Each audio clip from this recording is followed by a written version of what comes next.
audience. I think everyone can agree that businesses cannot exist without customers. I mean, for instance, what would a concert be without an audience? What would a restaurant be without diners? The world is seeing that businesses are now embracing a more customer-centric philosophy. And in the course of your career, at some point you're going to have to deal with customers. One of the things that I have found is that knowing how to effectively handle an angry customer increases your chance of resolving the situation in a positive manner. Now, using these 3 key steps can help you handle an irate customer. Number 1, listen to the customer. Number 2, empathize with the customer. And number 3, resolve the situation for the customer.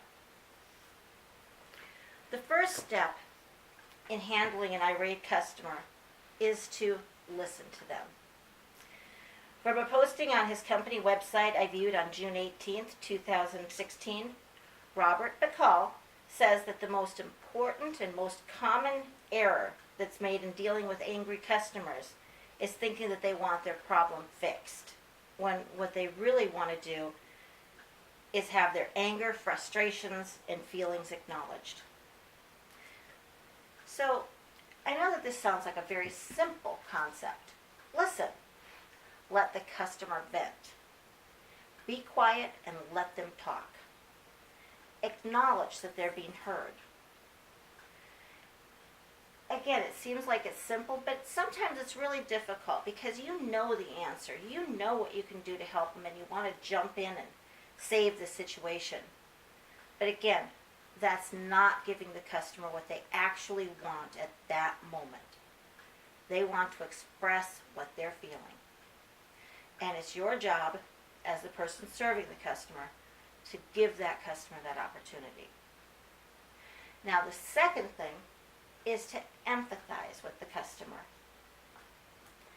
In his blog post from October 1st, 2014, Len Markadan, head of marketing at GrooveHQ.com, says empathy might be the single most important customer service skill. One of the ways that you can empathize with the customer is to use appropriate language to communicate that you understand how they feel.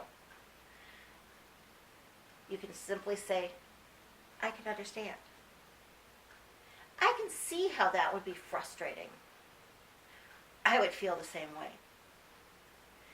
Empathizing is letting the customer know that you care. And this is really critical because they not only want to be heard, they want somebody to care that they've had a problem. Once you've established that you